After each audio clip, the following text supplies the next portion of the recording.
ഇന്നലത്തെയും അതായത് നമ്മൾ 31 രാത്രി, അതായത് ഇന്നലെ അതിരാവിലെ 1-ാം തീയതി അതിരാവിലെയും ഇന്നലെ രാത്രിയും നമ്മൾ നേരിട്ട മഴയുടെ തോതിലുള്ള മഴ ഇന്ന് പ്രതീക്ഷിക്കേണ്ടതില്ല. ഇന്നത്തെ ദിവസം മുതൽ ഇനിയുള്ള ദിവസങ്ങളിൽ അത് താഴേക്ക് പോകാനാണ് സാധ്യത. മഴയുടെ തീവ്രത കുറയാനാണ് സാധ്യത. എന്നിരുന്നാലും ഒറ്റപ്പെട്ട ചില പ്രദേശങ്ങളിൽ, അതെവിടെയാണെന്ന് നമുക്ക് കൃത്യം പ്രവചിക്കുകയൊന്നും സാധ്യമല്ല, ഇത്തരം ചില പ്രദേശങ്ങളിൽ ചിലപ്പോൾ കുറച്ച് സമയം ശക്തമായ മഴയുണ്ടാകും. ആ രീതിയിൽ അത് മുന്നോട്ട് പോവുകയും അത് കുറഞ്ഞു പോവുകയുമായിരിക്കും ചെയ്യുക. ഇനി നമ്മളൊരു പ്രധാനപ്പെട്ട തരത്തിലൊരു കേരളം മുഴുവൻ ബാധിക്കുന്ന തരത്തിലുള്ളൊരു മഴ നമ്മൾ പ്രതീക്ഷിക്കുന്നത് 7-ാം തീയതിയോടടുപ്പിച്ചാണ്. അന്നേരം കുറച്ചും കൂടി ഒരു മഴ, ഇത്രയും തീവ്രതയിലില്ലെങ്കിലും കുറച്ചും കൂടി മഴ ലഭിക്കും. ഇന്നത്തെ നമ്മളുടെ വേലി ഇറക്കത്തിൻ്റെ സമയത്തോടുകൂടി ആലപ്പുഴ ഭാഗത്തും ഒക്കെ വന്നെത്തിയിട്ടുള്ള ജലം ഏറെക്കുറെ ഒഴിഞ്ഞു പോകും. നമ്മളുടെ ഒരു നോർമൽസിയിലേക്ക് അടുത്തൊരു 24 മണിക്കൂറിനുള്ളിൽ എത്താൻ പറ്റും എന്നാണ് പ്രതീക്ഷിക്കുന്നത്. വടക്കൻ കേരളത്തിലായിരുന്നു ഇന്നലെ രാത്രി മുതൽ ഇന്ന് രാവിലെ വരെ ശക്തമായത്. കണ്ണൂർ അയ്യങ്കുന്നിലൊരു 300 മില്ലിമീറ്റർ മഴ ലഭിച്ചിട്ടുണ്ട്. ശരാശരി മിക്കയിടത്തും 100-150 മില്ലിമീറ്റർ മഴ ലഭിച്ചിരിക്കുകയാണ്. അപ്പം വലിയ അളവിലുള്ള മഴ നമ്മൾക്ക് വടക്കൻ കേരളത്തിൽ കിട്ടിയിരുന്നു. ഇന്നലെ നമ്മൾ പ്രതീക്ഷിച്ചതുപോലെ തന്നെയുള്ള മഴ ലഭിച്ചിരുന്നു. എന്നാൽ മുന്നിൽ കണ്ടതുപോലെയുള്ള അപകടങ്ങൾ ഉണ്ടാകാതെ ഒഴിഞ്ഞുപോയി. അത് നന്നായി എന്ന് പ്രതീക്ഷിക്കാം. എന്നിരുന്നാലും മഴയുടെ തീവ്രത ഒട്ടും കുറവല്ലായിരുന്നു. നമ്മൾ കാണേണ്ടത്, കേന്ദ്ര കാലാവസ്ഥാ വകുപ്പ് ഈ അലർട്ടുകൾ സൃഷ്ടിക്കുന്നത് 10-26 തരം മോഡലുകളുടെ അനുമാനങ്ങളും ഒട്ടനവധി നിരീക്ഷണ സംവിധാനങ്ങൾ ഉപയോഗിച്ചിട്ടാണ്. അപ്പോൾ ആ അലർട്ടുകളുടെ തീരുമാനം എന്ന് പറയുന്നത് പല സമയത്താണ് എടുക്കുന്നത്. അപ്പോൾ നമ്മൾ ഉച്ചയ്ക്ക് 1 മണിക്ക് നിങ്ങൾക്ക് എല്ലാവർക്കും കൃത്യമായി ലഭ്യമാക്കുന്ന 1 മണിക്കുള്ള അലർട്ടാണ് ഏറ്റവും കോൺക്രീറ്റായി നമ്മൾക്ക് കിട്ടുന്ന അലർട്ട്.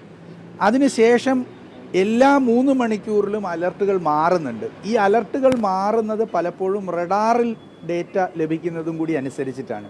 അപ്പോൾ ഈ നിരീക്ഷണ ഉപകരണങ്ങളിൽ നിന്ന് ലഭിക്കുന്ന ഡേറ്റ കൂടി പരിഗണിച്ചിട്ടാണ് അവർ അലർട്ടുകൾ നിർണ്ണയിക്കുക. അത് അവിടുത്തെ ശാസ്ത്രജ്ഞരുടെ കഴിവും ചുമതലയുമാണ്. ഇപ്പോൾ എന്തുകൊണ്ട് ഓറഞ്ച് അലർട്ടായി എന്ന് ചോദിച്ചാൽ അവരുടെ ഡിസിഷൻ സപ്പോർട്ട് സിസ്റ്റം, അത് കേന്ദ്രീകൃതമായി തന്നെ രാജ്യത്തിനൊരു ഡിസിഷൻ സപ്പോർട്ട് സിസ്റ്റം ഉണ്ട്. ആ ഡിസിഷൻ സപ്പോർട്ട് സിസ്റ്റത്തിൽ അവർക്കുള്ള അഡ്വൈസറി ലഭിച്ചിരിക്കുക ഓറഞ്ച് ഇഷ്യൂ ചെയ്യാനായിരിക്കും. അതുകൊണ്ടായിരിക്കും അന്ന് ഉച്ചയ്ക്ക് 31-ാം തീയതി ഉച്ചയ്ക്ക് അന്നത്തേക്ക് ഓറഞ്ച് അലേർട്ട് കിട്ടിയത്. പക്ഷേ രാത്രി അത് റെഡ് അലേർട്ട് ആക്കുകയും ചെയ്തിരുന്നു. നമ്മളിപ്പോൾ 18-ൽ നമ്മൾക്ക് കാലം മുന്നോട്ട് പോകുന്നതനുസരിച്ചിട്ടല്ലേ അതിനെ കാണാൻ പറ്റുള്ളൂ. 18-ൽ നമ്മൾക്ക് 7 കാലാവസ്ഥാ നിരീക്ഷണ കേന്ദ്രങ്ങളാണ് കേരളത്തിലുണ്ടായിരുന്നത്. 7 എണ്ണം. ഇന്ന് എത്രയുണ്ടെന്ന് നിങ്ങൾക്കറിയാം. നമ്മളതിൽ നിന്ന് ഒരുപാട് മുന്നോട്ട് പോയി. അത് കേന്ദ്ര കാലാവസ്ഥാ വകുപ്പും കൂടി നമ്മുടെ കൂടെ നിന്നതുകൊണ്ടാണ്. ഇപ്പോൾ കേരളത്തിലെ 2ാമത്തെയും IMDയുടെ സ്വന്തമായ 2ാമത്തെയും റഡാർ നമ്മുടെ ഏതാനും ആഴ്ചകൾക്കുള്ളിൽ വയനാട്ടിൽ അതിൻ്റെ ട്രയൽ പ്രവർത്തനങ്ങൾ ആരംഭിക്കും. അപ്പോൾ അടുത്ത റഡാർ മറ്റൊന്ന് കൊല്ലത്ത് സ്ഥാപിക്കാനുള്ള ശ്രമം അവർ നടത്തുന്നു. ഞങ്ങൾ അതിന് സ്ഥലം അന്വേഷിച്ച് ആദ്യം കൊടുത്തു. അത് പോരാ, മറ്റൊരു സ്ഥലം അന്വേഷിക്കുന്നു. വലിയ അളവിൽ ആ പ്രവർത്തനം നടക്കുന്നുണ്ട്. IIT റോപ്പാറുമായിട്ട് ചേർന്ന് ബഹുമാനപ്പെട്ട മുഖ്യമന്ത്രിയുടെ 100 ദിന കർമ്മ പദ്ധതിയുടെ ഭാഗമായ 50 എണ്ണം അധികം നമ്മളിപ്പോൾ കൊണ്ടുവരികയാണ്. നിരീക്ഷണ ഉപകരണങ്ങളുടെ എണ്ണം വർദ്ധിപ്പിച്ചുകൊണ്ടിരിക്കുകയാണ്.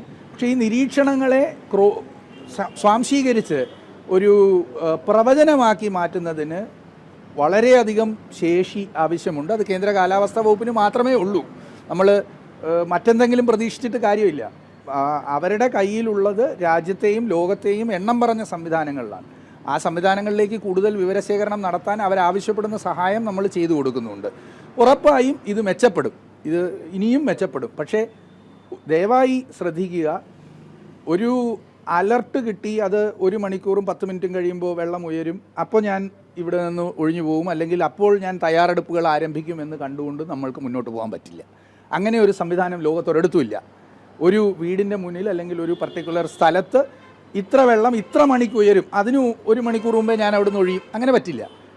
ഈ കേന്ദ്ര കാലാവസ്ഥാ വകുപ്പിൻ്റെ ഓറഞ്ച് അലർട്ട് മുതൽ നമ്മൾ പൊതുസമൂഹത്തിനോടും നിങ്ങൾക്ക് എല്ലാവർക്കും അത് ലഭ്യമാക്കുന്നുണ്ട്. ആ അലർട്ടുകളിൽ നമ്മൾ പറയുന്നുണ്ട്, നിങ്ങൾ ശ്രദ്ധിക്കണം. കാരണം ഒരു വ്യക്തി എവിടെ നിൽക്കുന്നു എന്നത് അയാളാണ് അയാളുടെ പരിസരം അറിയേണ്ടത്. അയാളുടെ പരിസരം അറിഞ്ഞുകൊണ്ടാണ് അയാൾ ആ കാലാവസ്ഥയോട് പ്രതികരിക്കേണ്ടത്. അപ്പോൾ അതിനുള്ള ശേഷിയും നമ്മളുടെ സമൂഹം ഒരുപാട് ആർജിച്ചിട്ടുണ്ട്. ഇന്നലെ നിങ്ങളുടെ മാധ്യമ റിപ്പോർട്ടുകളിൽ തന്നെ എത്രയോ ആളുകൾ പറയുന്നുണ്ടായിരുന്നു, ഞങ്ങൾ ഇത് പ്രതീക്ഷിച്ചിരുന്നു, അതുകൊണ്ട് ഞങ്ങൾ മാറി, ഞങ്ങളിത് പ്രതീക്ഷിച്ചിരുന്നു, അതുകൊണ്ട് ഞങ്ങൾ ഇന്ന സാധനങ്ങളൊക്കെ മേളി കയറ്റി വെച്ചിരുന്നു. എത്രയോ പേര് പറയുന്നു. അത് വ്യക്തി കേന്ദ്രീകൃതമാണ് പലപ്പോഴും. അപ്പോൾ അവിടെ അലർട്ടുകളെ മാത്രം ആശ്രയിച്ചുകൊണ്ടല്ല നമ്മൾ തയ്യാറെടുക്കേണ്ടത്. നമ്മളുടെ പൊതുശേഷി, വ്യക്തിഗതമായ ശേഷി കൂടി വർദ്ധിപ്പിക്കേണ്ടതുണ്ട്. നമ്മൾ കാണേണ്ടത് പ്രധാനപ്പെട്ട ഡാമുകളിൽ, നിങ്ങളെല്ലാവരും ആ ഗ്രൂപ്പ്, നമ്മുടെ SDMയുടെ ഗ്രൂപ്പിലുണ്ട്, എല്ലാ ദിവസവും അണക്കെട്ടുകളിലെ ജലനിരപ്പ് കൃത്യമായി അതിൽ ലഭിക്കുന്നുണ്ടല്ലേ.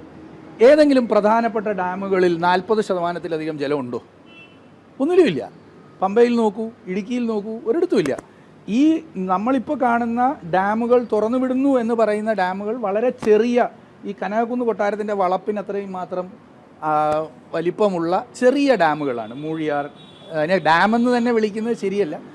പലപ്പോഴും തടയണകളെ, ഇച്ചിരി വലിയൊരു തടയണ അത്രേ അതിനെ കാണേണ്ടതുള്ളൂ. പക്ഷെ വലിയ അണക്കെട്ടുകളിലൊന്നും നമ്മൾക്ക് ഈ വർഷം ഇതുവരെയും ലഭിക്കേണ്ടുന്ന ജലനിരപ്പ് ലഭിച്ചിട്ടില്ല. എൽനിനോ വർഷമാണ്. അതുകൊണ്ട് തന്നെ അതിനെക്കുറിച്ച് നമ്മൾ ശരിക്കും കൂടുതൽ ശ്രദ്ധിക്കേണ്ടതുമാണ്. ഏറ്റവും പുതിയ വാർത്തകളും വിശേഷങ്ങളും വിരൽത്തുമ്പിലറിയാൻ സീ മലയാളം ന്യൂസ് എല്ലാ ഡിജിറ്റൽ പ്ലാറ്റ്ഫോമുകളിലും ലഭ്യം.